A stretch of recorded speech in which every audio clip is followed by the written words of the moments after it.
आज मैं आपको एक बहुत प्रेरित करने वाली कहानी सुनाती हूँ। गुरु और शिष्य की कहानी।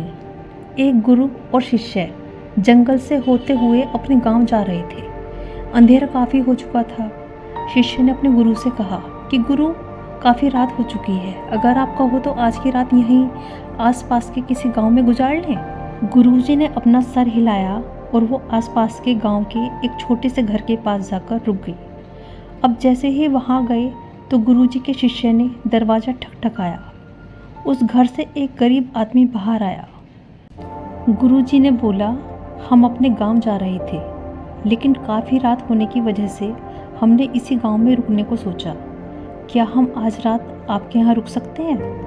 गरीब आदमी बोला, हाँ क्यों नहीं, आप दोनों अंदर आ जाइए।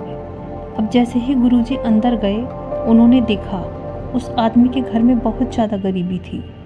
गुरुजी ने उससे पूछा कि आप क्या काम करते हो, तुम्हारा गुजारा कैसे होता है? उसने बोला कि मेरे पास एक भैंस है जिससे मेरा पूरा घर चलता है। ये सुनने के बाद गुरुजी सो जाते हैं और रात में जब सब सो रहे होते हैं तब गुरुजी अपने शिष्य को उठाते हैं और उस गरीब आदमी की भैंस लेकर अपने गांव चले जाते हैं। शिष्य अपने गुरु से पूछता है कि गुरुजी, कहीं आप ये गलत तो नहीं कर रहे हैं?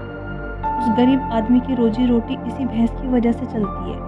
तो गुरुजी अपने शिष्य की तरफ देखते हैं और मुस्कुराते हुए आगे बढ़ जाते हैं। इस बात को तकरीबन 10 साल गुजर जाती है और जो गुरु का शिष्य था वह बहुत बड़ा गुरु बन चुका था। एक दिन उसे उस गरीब आदमी की याद आती है कि मेरे गुरु ने उस आदमी के साथ अच्छा नहीं किया था, मुझे एक बार चलकर देखना चाहिए कि वह आदमी अब किस परिस्थिति में है।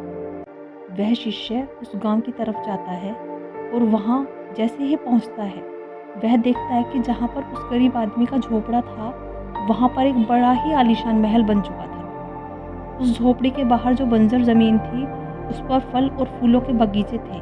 तभी उधर से घर का मालिक आता है। शिष्य उसे पहचान लेता है और उस आदमी को बोलता है, तुमने मुझे पहचाना?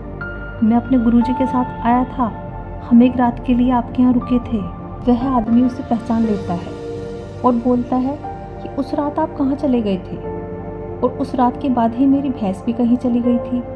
मेरे पास कोई रास्ता नहीं था तो मैंने अपनी ज़मीन पर ही मेहनत की और फसल निकल आई और आज मैं इस गांव का सबसे बड़ा और सबसे अमीर आदमी बन चुका हूँ। ये सुनने के बाद शिष्य की आंखों में अपने गुरुजी के लिए आंसू आ गए और ये बात उसको अब समझ आई और वो रोने लगा।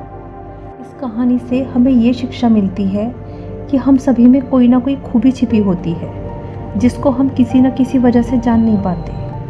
हम सभी को बस उसी को पहचानने की ज़रूरत है कि कहीं आपके पास भी तो कोई ऐसी चीज़ नहीं जिसने आपको आगे बढ़ने से रोक रखा है। अगर आपको ये कहानी पसंद आई तो ये वीडियो लाइक कीजिए और अपने दोस्तों के साथ शेयर कीजिए और ऐसी और कहानी सुनते रहने के लिए मेरा चैनल सब्सक्राइब कीजिए।